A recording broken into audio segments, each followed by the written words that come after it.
ഉമ്മൻചാണ്ടിയെ പ്രത്യേകം സ്മരിക്കുന്നു. പുതുപ്പള്ളി ഉൾപ്പെടെയുള്ള എല്ലാ മണ്ഡലങ്ങളിലും നല്ല ഭൂരിപക്ഷമാണ് ലഭിച്ചത്.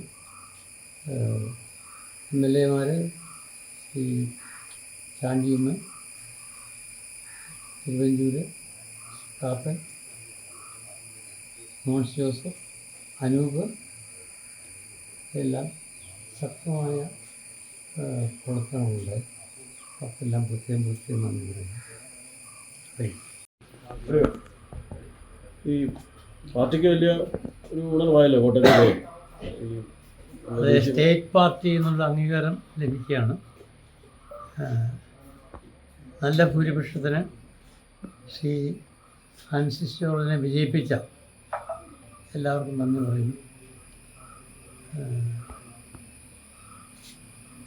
ഇന്ത്യയിലും കാറ്റ് മാറി വീശുന്നതാണ് ഇന്ത്യ മുന്നണിയുടെ മുന്നേറ്റം വ്യക്തമാക്കുന്നത്. കേരളത്തിൽ 110 നിയോജകമണ്ഡലങ്ങൾക്ക് UDF-നാണ് മുൻതൂക്കം.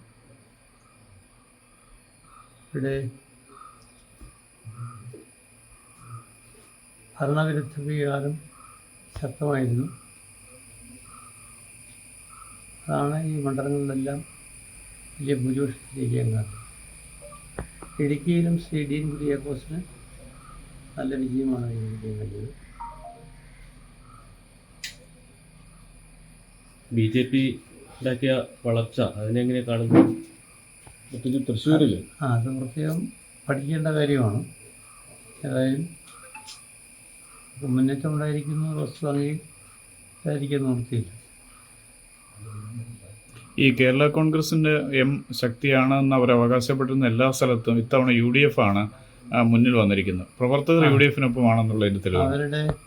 അവർ ജയിച്ച എല്ലാ മണ്ഡലങ്ങളിലും UDF-ന് വ്യക്തമായ ഭൂരിപക്ഷം ലഭിക്കുന്നു. ഇവിടെ ഇടുക്കി ഉൾപ്പെടെ. അപ്പോൾ LDF-നൊപ്പം പാർട്ടി നേതാക്കളും പോയെങ്കിലും പ്രവർത്തകർ പോയിട്ടില്ല. ജനം ഐക്യജനാധിപത്യ മുന്നണിക്കൊപ്പം നിൽക്കുന്നു എന്നാണ് ഇത് വ്യക്തമാകുന്നത്. ഈ പാർട്ടി ചിഹ്നം സംബന്ധിച്ച് എങ്ങനെയാണ് അതിൻ്റെ തുടർ നടപടികൾ?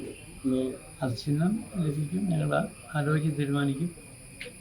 ഈ ഓട്ടോറിക്ഷ നല്ലൊരു ചിഹ്നമായിട്ടാണ് എനിക്ക് തോന്നുന്നത്. ഈ കേരള കോൺഗ്രസ് തിരിച്ച് UDF-ലേക്ക് വരാൻ ആവശ്യം ഒതുക്കുന്നില്ല. ആവശ്യത്തിന് ഇപ്പോൾ പ്രസക്തിയൊന്നുമില്ല. കൂടുതൽ പേർ കേരള കോൺഗ്രസ് പാർട്ടിയിലേക്ക് വരുമെന്ന് തോന്നുന്നു. തീർച്ചയായിട്ടും ഈ കേരള കോൺഗ്രസ് എമ്മിൽ നിന്ന് ഒരു ഒഴുക്ക് ജോസഫ് ഗ്രൂപ്പിലേക്ക് ഉണ്ടാവുമോ പ്രതീക്ഷിക്കുന്നുണ്ടോ? ശക്തമായ പ്രവർത്തനങ്ങൾ നടത്തും എന്ന് മാത്രമേ പറയുന്നുള്ളൂ. ശ്രീ ഫ്രാൻസിസ് ജോർജിനെ വിജയിപ്പിച്ച എല്ലാവർക്കും നന്ദി രേഖപ്പെടുത്തുന്നു. ഇവിടെ ഡീൻ കുര്യാക്കോസിന് വ്യക്തമായ ഭൂരിപക്ഷം, ഫെബ്രുവരി തന്നെ 33,000 വോട്ടിൻ്റെ ഭൂരിപക്ഷം എന്നുള്ളത് ശ്രദ്ധേയമാണ്. ഇടുക്കിയിൽ 15,000 വോട്ടിൻ്റെ ഭൂരിപക്ഷം. ഒരു കാര്യം കൂടി, ഈ തൃശ്ശൂരിൽ K. മുരളീധരൻ UDF 3-ാം സ്ഥാനത്തെത്തി. അത് UDF കുറച്ചുകൂടി അവിടെ ശ്രദ്ധിക്കേണ്ടതായിരുന്നില്ല? UDF-നുള്ളിലുള്ള, പ്രത്യേകിച്ച് കോൺഗ്രസിനുള്ളിലുള്ള പ്രശ്നങ്ങളാണോ? UDF തീർച്ചയായിട്ടും ആ കാര്യങ്ങൾ പരിഹരിക്കും.